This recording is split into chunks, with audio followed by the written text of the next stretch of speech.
Olá, glória a Deus. Estamos novamente aqui juntos para darmos continuidade ao estudo anterior.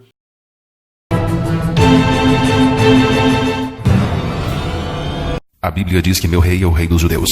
Ele é o rei de Israel. Ele é o rei da justiça. Ele é o rei das eras. Ele é o rei dos céus. Ele é o rei da glória. Rei dos reis e Senhor dos senhores. Este é o meu rei.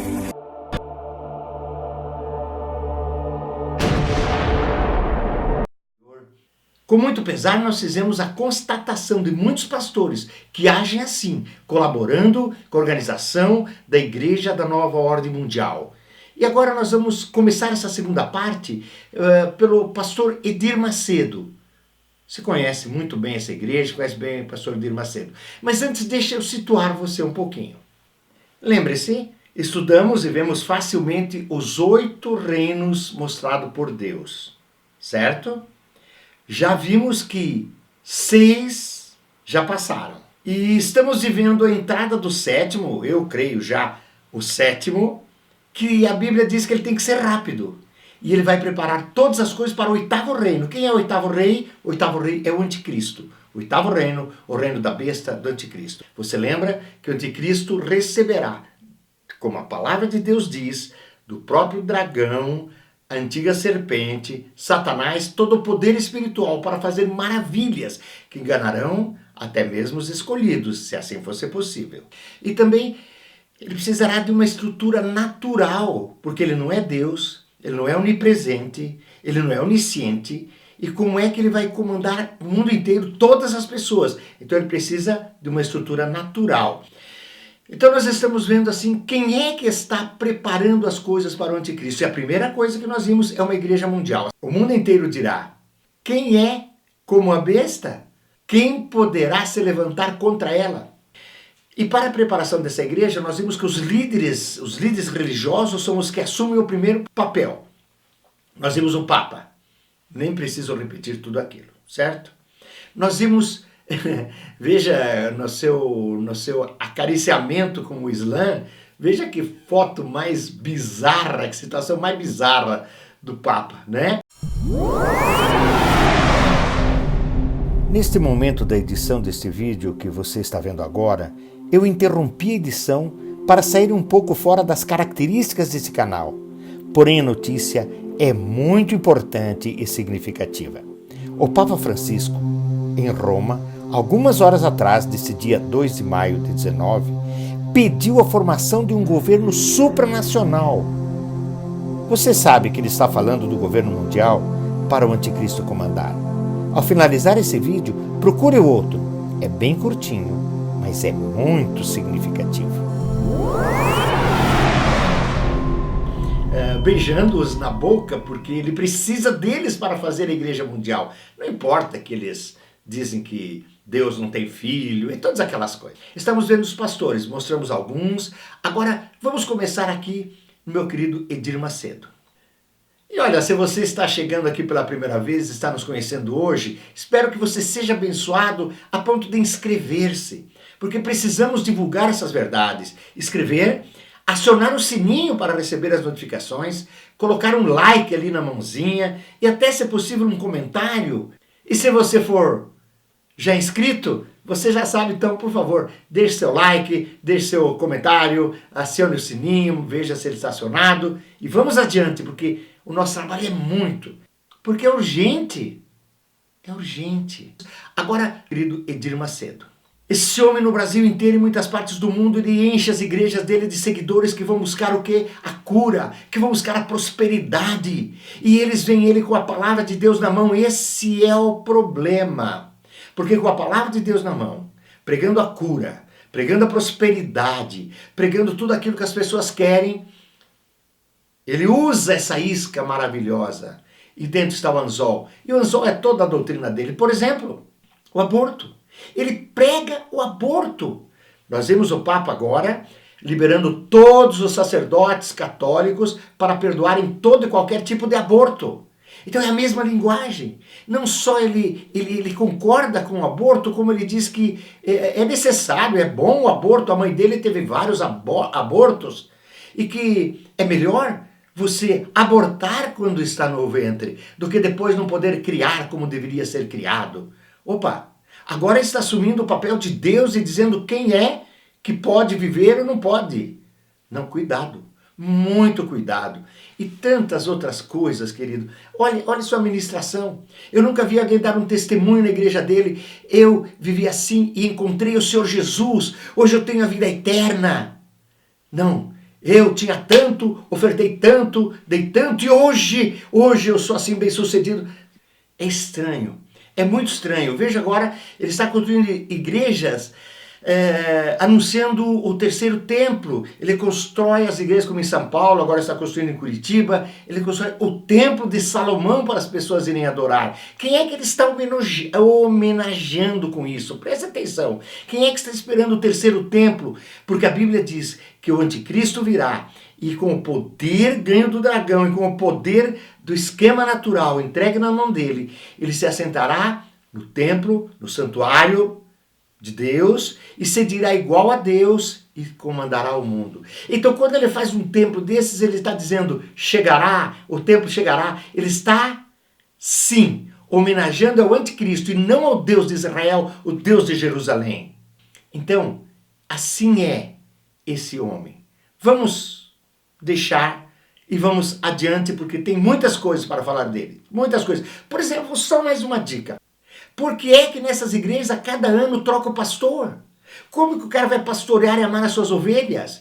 E se ele conseguiu boas entradas, isso me contado por eles, inclusive bispos deles.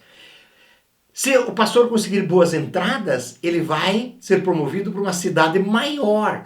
Se ele não conseguir boa coleta, boas entradas, ele vai para uma cidade menor, uma igreja menor. Sabe, com um ano, o cara chega com a visão de pregar, fazer campanhas para recolher oferte. Depois de um ano junto, ele começa a ver a dificuldade das pessoas. Ele começa a ver o homenzinho lá que está no seu emprego, trabalhando, que chega e traz o seu salário. E a esposa, ele começa a emocionalmente se envolver e ele não terá mais aquele poder emocional de arrancar o que puder financeiramente, prometendo que Deus vai abençoar, porque... Entende isso? Olhe, não confunde com o princípio maravilhoso de Deus, mas eles usam esse princípio para quê? Para pastorearem-se a si próprios. Então, cuidado. Esse é o foco. O foco é cuidado. Há muitas coisas. E nessa igreja querida, dos Testemunhos de Jeová, onde tem pessoas sinceras que acreditam que é pelo trabalho, por obras que eles vão ter méritos, e eles batem de casa em casa, eles querem fazer estudos, eles deixam folhetos, eles investem em mandar imprimir aqueles folhetos, eles se dedicam e são chamados os testemunhas do Deus vivo. E eu pedi a um deles, um detalhe só deles, tá? Por que é que quando diz aqui que Jesus Cristo é Deus, aparece um parênteses e a palavra um antes? Jesus Cristo é um Deus. E aí eu falei, a palavra de Deus diz que todo aquele que acrescentar algumas coisas das Escrituras, nesse livro, ele será réu dos flagelos descritos nesse livro. Aí eles me explicaram, não, mas os nossos anciões, os nossos líderes, eles têm autoridade para consertar algumas coisas que são mal compreendidas. Mas diz que Jesus, então, é um Deus? Porque a Bíblia diz que Jesus é Deus. Não, todos nós um dia seremos como eles, como Jesus. Todos nós seremos Deus ao nível de Jesus. Peraí, gente, olha que cilada. Aí me lembrei dos Mormons. O Papa, ele se encontrou com a liderança dos Mormons também. Sim, e juntamente com a liderança dos Mormons, que foi uma alegria, uma honra para os Mormons, ele esteve avalizando de que os Mormons creem nisso, que todos nós seremos como Jesus Cristo, deuses. Que todos nós estaremos nesse lugar que Jesus Cristo esteve. Meu pai, quantas igrejas, quantas denominações. Agora então vamos mais perto. Pegue o Valdomiro Santiago. Se tiver um sangue que possa ser homenageado, que você possa tocar o sangue e ser abençoado, além do sangue de Jesus, você me fale que eu novamente vou ter que arrancar muitas páginas da Bíblia, porque se essas páginas estiverem na Bíblia, isso é quase que uma blasfêmia contra... Eu não quero julgar nada, mas isso não é de Deus. Aí ele recebeu uma facada, pegou a sua camisa, suja com o seu sangue, e a camisa era passada de mão em mão, para que as pessoas tocassem o sangue do nosso pastor. Meu pai! Então, querido, preste atenção. É outra que eu nunca vi alguém dar um testemunho. Olha, eu queria dizer que eu fui muito abençoado, comecei a ler a palavra, comecei a entender. Hoje eu aceitei Jesus, hoje eu creio em Jesus, é o meu Senhor e Salvador. Muito bem, irmão, diz o entrevistador. E agora conta a bênção. Peraí, como conta a bênção? Queridos, por favor, entenda. Não estamos julgando pessoas, estamos constatando fatos da palavra de Deus e tentando abrir os meus olhos, tentando abrir os seus olhos. Por quê? A responsabilidade deles é comigo, com você, com pessoas que chegam e são atraídas por eles porque eles sabem do Senhor Jesus, porque eles abrem a palavra de Deus. Porque as pessoas começam, eu quero esse Jesus, e chegam lá, ao invés de Jesus encontram toda essa barbaridade, e Jesus era só a isca, e o anzol que eles colocam é toda essa barbaridade. Cuidado, você precisa do carnê, você precisa mandar, você precisa ser um colaborador, tenta que... Gente, há algo errado, meu querido, e o número de pastores envolvidos com a maçonaria, maçons... Obrigado por essa pergunta é muito importante. Acontece o seguinte, a maçonaria, ela não é religião. A maçonaria é uma filosofia de vida. E evidentemente que dentro de um templo, nós temos diversas pessoas de diversas religiões diferentes. E todas se respeitam. Sim, nós temos padres católicos, nós temos pastores evangélicos, que são irmãos nossos de maçonaria. Eles trabalham... Muitos. Eu conheço igrejas que de 12 pastores, aliás, de 10 pastores, 8 são maçons e os outros 2 estão sendo iniciados. Mas o que tem nisso, pastor? Bem, se fosse uma coisa legal, joia, por que nunca esses pastores disseram, olha, a gente faz parte sim, lá é muito bom, você pode ser edificado nessa área, a gente se ajuda entre a gente, fortalecem, lá tem apoio financeiro, sei lá, eles não dizem o que lá que é tão bom. Por que nunca falam?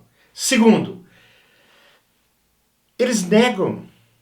Pastores famosos que a gente sabe, de certeza, lá tem comprovado tal, que são maçons, dizem, não, eu não faço parte da maçonaria. Peraí, será que eles já não estão fazendo também parte dos filhos do pai da mentira? Porque eles estão mentindo? Qual é a justificativa para mentirem ao povo ao qual eles estão pregando a verdade, onde eles estão usando uma Bíblia que diz que o pai da mentira é Satanás? Porque eles iriam mentir? É muito estranho. É muito estranho. E, queridos, eu vou parar por aqui. Creio que já cumprimos a nossa finalidade. Apenas abrir a nossa mentalidade. Abrir, porque a gente pensa, os Illuminatis, o Papa, os maçons, a Igreja Católica, os islâmicos, sei lá, todos estão colaborando para a vinda da besta, do anticristo. Mas não. Dentro da Igreja Evangélica, a responsabilidade é muito maior. Por isso o trabalho feito por pastores e por igrejas evangélicas que se dobram à ignorância, ou às vezes até conscientemente, serem usados para que as pessoas sejam enganadas e, descobrindo o engano, elas se decepcionem. Cuidado, pastor. Cuidado, igreja. Eu vou terminar lendo uma porção da palavra de Deus. Eu gostaria de ler Ezequiel. Ezequiel é bastante duro, Ezequiel 31. Ezequiel diz assim, pastores, eu vou cobrar da mão de vocês as ovelhas, que ao invés de vocês pastoreá-las, vocês pastorearam a si próprios, pastorearam a si mesmos. É terrível lá. Mas eu vou ler uma parte mais leve, mais concisa, e você vai compreender. Então vamos abrir na carta de Judas. Preste atenção. Judas só tem um capítulo, né? Então Judas 1. E vamos ler alguns versículos aqui. Versículo 12. Estes homens são como rochas submersas em vossas festas de fraternidade, banqueteando-se juntos até na ceia, sem qualquer recato, pastores que a si mesmos se apacentam, nuvens sem água, impelidas pelos ventos, árvore em plena estação dos frutos, destes, porém, desprovidas, duplamente mortas, desarraigadas. Vós, porém, amados, lembrai-vos das palavras anteriormente proferidas pelos apóstolos de nosso Senhor Jesus Cristo, os quais diziam: no último tempo, haverá escarnecedores, andando segundo as suas ímpias paixões. São estes que promovem divisões sensuais, que não têm o Espírito. Vós, porém, amados, edificando-vos na vossa fé santíssima, orando no Espírito Santo, guardai-vos no amor de Deus, esperando a misericórdia do Senhor Jesus Cristo para a vida eterna. O que desqualifica é estar pregando heresias, é estar permitindo a pombagira andar na igreja e aceitá-la, é estar permitindo Jezabel atuando na igreja, é estar pregando coisas erradas de particulares interpretações, é estar afrontando a palavra de Deus, é isso, é estar escondendo o tempo em que nós vivemos. Gente, isso é importantíssimo, nós temos que abrir nossos olhos, é importantíssimo. Por favor, analise. Peça para Deus, coloque pessoas sérias próximas de mim. Eu preciso aprender a palavra, eu preciso trocar ideias com alguém, nem eu, nem ninguém é dono da verdade, precisamos estar trocando ideias. Querido, dependência do Espírito Santo. Busque o Espírito Santo. Nós precisamos de intimidade com o Espírito Santo. Por favor, compreenda isso, senão nós não vamos suportar as pressões que vêm. Amado, inscreva-se. Já está inscrito? Vê se o sininho está acionado. Dê o like, um comentário seria muito importante. Deus abençoe. Na próxima, possivelmente, nós vamos ver a tecnologia que está sendo, nesses dias, refinada, preparada, fazendo os últimos acabamentos, para que aquele que não é Deus, que não é onipresente, que não é onipotente, que precisa governar toda a terra e todas as pessoas, sem ser onisciente e sem ser onipresente, ele vai precisar da tecnologia para tentar controlar a mim, tentar controlar você, para controlar aqueles que se sujeitarem à besta. Então a tecnologia é algo assim tremendo que está acontecendo hoje e é um grande sinal para nós observarmos. Ok, queridos. Eu coloquei lá no meio, agora no final estou acrescentando também. Procure o nosso vídeo rápido para vermos o impacto e para vermos o significado do Papa proclamar que nós precisamos de um governo supranacionalista, supranacional. Ou seja, que mande e tenha poder legal dentro de qualquer país, em qualquer assunto, ou seja, o governo mundial. Próximo vai ser bem curtinho, porque eu vou só colocar quase que como uma notícia só para você, porque é muito importante. Deus o abençoe. Deus abençoe. Vamos estar juntos logo, logo. Saved a wretch like me. I once was lost, but now I'm found. Was blind, but now I see.